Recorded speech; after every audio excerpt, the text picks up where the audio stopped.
Satu lagi Sylvester Matutina, menuding juga ini ada bohir nih, mereka itu hanya kurcaci. Saya tanya, ayo berani nggak supaya dibawa Alkitab? Nggak berani juga. Jadi tuduhan-tuduhan ini adalah bohong dan nol besar. Kami itu peneliti, kami itu saintis, saya, Dr. Tifa, Dr. Rismond, itu sama sekali tidak ada niat apapun. Bahkan kalaupun ya, kalau soal politik ya, kalaupun misalnya terbukti ijazah ini misalnya memang benar-benar palsu, dan insya Allah memang palsu karena buktinya udah mengarah ke sana, skripsinya juga palsu. Tidak ada niat kami sedikit pun untuk memenjarakan atau mempidanakan orang yang punya ijazah. Itu urusan hukum. Artinya kami tidak berpikir politik sama sekali. Tudingan ijazah palsu Jokowi tidak punya dasar hukum dan fakta yang benar. Sylvester mengungkap isu ini dibentuk hanya untuk menghancurkan lawan politik. Ia menambahkan, mencuatnya isu ini juga didanai oleh pihak tertentu. Isu pemaksulan dan isu ijazah palsu ini kalau kita lihat tidak mempunyai dasar-dasar hukum dan juga fakta-fakta konstitusi yang benar ya, baik isu pemaksulan maupun ijazah palsu. Isu ini seperti yang dikatakan oleh Prof. Jimli Asidiki bahwa hanya untuk menghancurkan lawan politik dengan tidak beradab ya. Bohir di belakangnya ini nggak bersatu bang, gitu loh. Mereka bermain sendiri-sendiri. Maksud Anda tudingan ijazah palsu ini dilemparkan oleh TPUA dan kawan-kawan, ini didanai? Ya pastinya, siapa yang nggak mendanai yang begini-begini gitu loh. Itu salah, Bung Sylvester, jangan, itu ucapan itu cabut. Tidak ada seorang pun yang mendanai ini, kami masing-masing, tidak ada. Tolong cabut itu, supaya nggak berkembang kemana-mana, dan itu bias itu. Jadi sama sekali bergerak dari, bukan cuma TPUA itu kan gabungan gitu ya. Artinya gabungan sejak tahun 2002. Jadi begini, kalau kita bicara Indonesia gelap dan Fir'aun, apakah identik kejahatan Fir'aun dengan yang sekarang atau yang sekarang melebihi? Ya, Anda simak sendiri. Dan untuk Bang Muslim, Arbi menekankan kepada penegak hukum, khususnya KPK, ayo kepung, datangi. Kalau KPK tidak mau menindaklanjuti proses tentang apa yang dilakukan oleh presiden yang lalu, maka lebih baik dibubarkan. Sepakat. Itu dari 3 narasumber. Nah, saya akan memberikan satu persepsi yang berbeda. Jadi begini, kalau kita bicara Indonesia gelap, Indonesia sejak dulu zaman merdeka memiliki Garuda. Garuda adalah lambang negara kita. Bagi di belakangnya. Garuda ini memiliki sebuah kekuatan, bukan cuma metafisika, ya, bukan cuma religi, bukan cuma kekuatan bangsa, tapi Garuda yang sekarang ini sepertinya sudah hampir 10 tahun ini benar-benar berdarah-darah. Berdarah-darah. Ya, ditusuk-tusuk Garuda ini. Jadi ini yang menjadi problem utama. Saya geleng-geleng kepala. Ada orang-orang yang berperan sebagai orang pintar, berperan sebagai pemimpin, tapi yang disebarkan adalah pesimisme. Indonesia gelap, kabur aja deh, lo kabur aja lo. Emang gampang lo di situ, di luar negeri, di mana lo dikejar-kejar di situ lo. Dan ternyata memang ini adalah rekayasa, ini dibuat-buat, ini dibayar oleh siapa? Oleh mereka-mereka yang ingin Indonesia selalu gaduh, Indonesia selalu miskin. Ya, koruptor-koruptor itu yang biayai demo-demo itu. Indonesia gelap, Indonesia gelap. Sorry ye, Indonesia cerah, masa depan Indonesia cerah. Saya sudah lihat angka-angkanya, kekayaan kita luar biasa. Tinggal kita bisa mengelola atau tidak. Tinggal kita berani atau tidak. Pemirsa, fakta mengejutkan terungkap dari balik layar jagat maya tanah air. Ketua Cyber Army yang beranggota 150 buzzer menjadi tersangka Kejaksaan Agung. Ia pun diduga mendapat bayaran hingga 1 miliar rupiah untuk melakukan perintangan penanganan perkara mega korupsi yang tengah bergulir. Ya, segelap itukah dunia siber di Indonesia? Selengkapnya dalam Ulas Utas, Bos Buzzer rintangi kasus korupsi. Seluruh Indonesia sudah melihat tampilan saya hari ini, saya berbaju apa gitu, ya kan?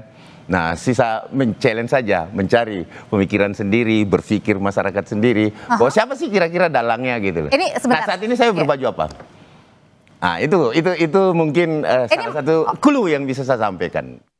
Menurut Jokowi, pernyataan Sylvester Matutina bahwa ada tokoh besar yang menyokong Roy Suryo CS mendukung ucapannya yang menyebut ada agenda besar politik di balik kasus ijazah dan pemakzulan.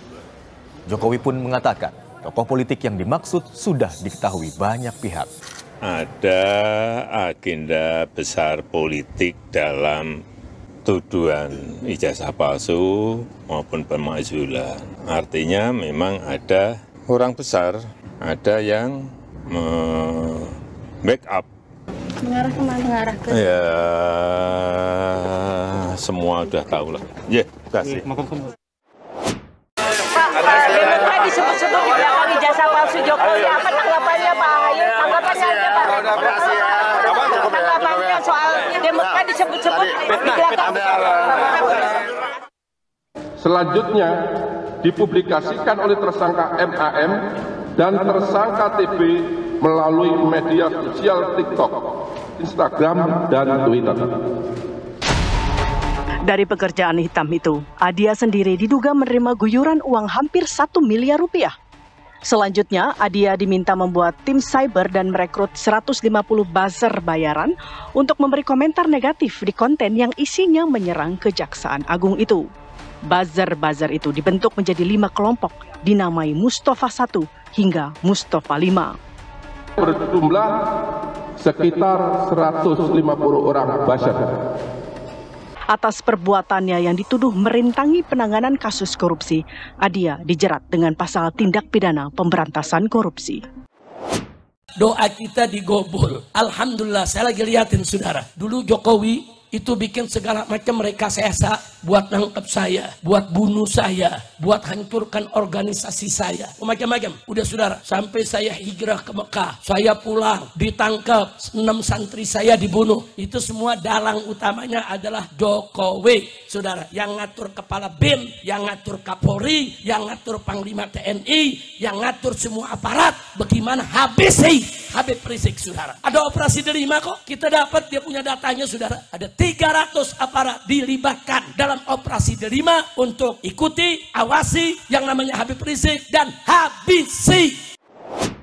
Ya hujatan-hujatan HRS kepada TNI maupun Polri.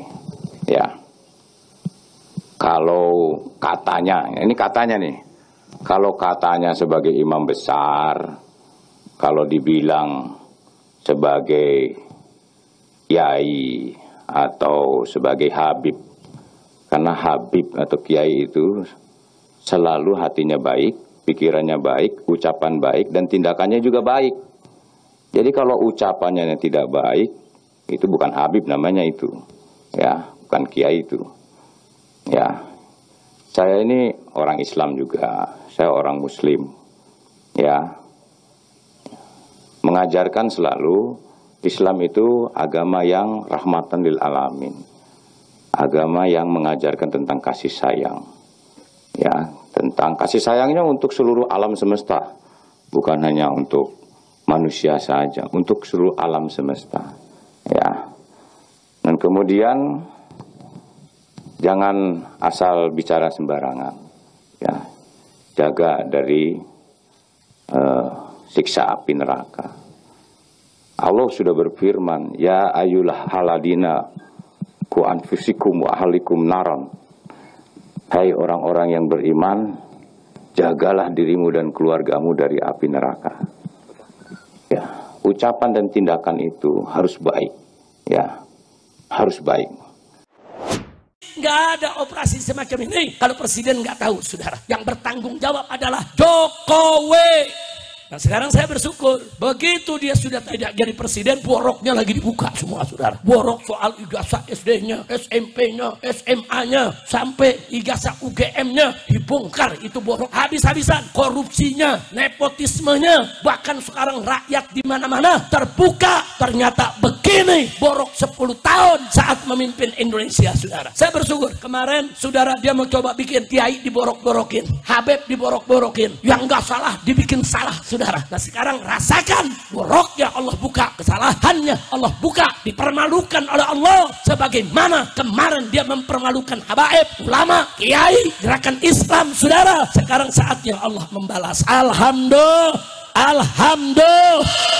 Masya Allah, alhamdulillah. Kita lihat aja. Oh, saudara, orang zalim jangan pikir Allah diam. Allah subhanahu wa ta'ala qala wala tahsabanallaha ghafilan amma ya'maludz zalimun. Jangan Anda pikir Allah itu lalai, Allah itu alpa, Allah itu lengah dari apa yang diperbuat oleh orang-orang zalim. Enggak, Allah enggak lalai, Allah enggak lupa, dan enggak ada sifat lupa bagi Allah. Allah enggak lengah. Siapa yang berbuat kezaliman pasti Allah akan balas. Saya sebagai orang Islam itu prihatin. Ya, prihatin kalau ada seorang Habib di peringatan Maulid Nabi, bahasa-bahasa dan ucapannya itu kotor, itu saya prihatin itu. Dan saya tidak terima sebagai orang Muslim. Dan yang kedua, tadi ada pasukan TNI yang ada di Petamburan, yaitu pasukan yang memang kegiatan rutin dari garnisun. Kita kan garnisun, saya sebagai Panglima Kogartap, ya, jadi sebagai Dankor Gatap. Satu wilayah DKI itu terdiri dari darat, laut, udara. Kita rutin melaksanakan patroli-patroli, ya, untuk mengantisipasi ada hal-hal yang tidak diinginkan. Ya, sekali lagi saya sampaikan, ya, jangan mengganggu persatuan dan kesatuan yang ada di wilayah Jakarta. Baik di dunia maupun di akhirat, dan balasan di akhirat akan lebih pedih lagi sudah. Dan kita lihat, saya sedang tunggu momentum semua pelaku daripada pembantaian 6 laskar kami di KM 50 akan kami kejar, baik secara hukum negara maupun secara hukum agama. Darah harus dibayar dengan darah, nyawa harus dibayar dengan nyawa. Gak boleh penjahat-penjahat ini dibiarkan. Kalau kemarin mereka berani bunuh 6 laskar kita, besok mereka berani bunuh kiai, berani bunuh santri, berani bunuh siapa saja, karena mereka dilindungi, dijaga, tidak diseret ke pengadilan sudah. Saat ini kita sedang menyiapkan segala sesuatu, kami akan seret mereka, termasuk Jokowinya saudara. Siapapun yang terlibat secara langsung maupun tidak langsung dalam KM 50 saudara harus bertanggung jawab di pengadilan HAM. Apalagi kalau kita mau lawan 9 kaking saudara, kemarin jadi 9 naga. Saya panglimanya, ya, jangan coba-coba mengganggu persatuan dan kesatuan yang ada di Jakarta. Kalau coba-coba mengganggu itu, akan saya hajar nanti. Ada Barbaju Loreng menurunkan baleho Habib Rizik, itu perintah saya, itu perintah saya. Karena berapa kali Pol PP nurunkan, dinaikkan lagi, ya. Perintah saya itu. Begini, ya. Kalau siapapun di Republik ini, siapapun, ini negara-negara hukum. Ini negara-negara hukum. Harus taat kepada hukum. Ya kalau masang baleho itu udah jelas ada aturannya. Ada bayar pajaknya. Tempatnya juga sudah ditentukan. Jangan seenaknya sendiri. Ya. Jangan seenaknya sendiri, seakan-akan dia paling benar. Tidak ada itu. Ya. Tidak ada. Jangan coba-coba pokoknya. Jangan coba-coba. Kalau perlu FPI bubarkan aja itu. Bubarkan saja itu. Ya. Kalau coba-coba dengan TNI, mari. Ya. Sekarang kok mereka ini seperti yang ngatur. Tak sukanya sendiri. Ingat ya. Saya katakan, ingat saya katakan, ya itu perintah saya, ya. Dan ini akan saya bersihkan semua, akan saya bersihkan. Tidak ada itu baleho-baleho yang mengajak revolusi dan segala macam. Ya, saya peringatkan. Dan saya tidak akan segan-segan untuk menindak dengan keras yang coba-coba mengganggu persatuan dan kesatuan. Ya. Jangan merasa bahwa dia mewakili umat Islam. Tidak semua. Lebih banyak umat Islam yang baik. Yang berkatanya juga baik, yang berucapnya juga baik, dan bertingkah lakunya juga baik. Jelas? Satu lagi Sylvester Matutina menuding juga ini ada bohir nih, mereka itu hanya kurcaci. Saya tanya, ayo berani nggak sumpah di bawah Alkitab? Nggak berani juga. Jadi tuduhan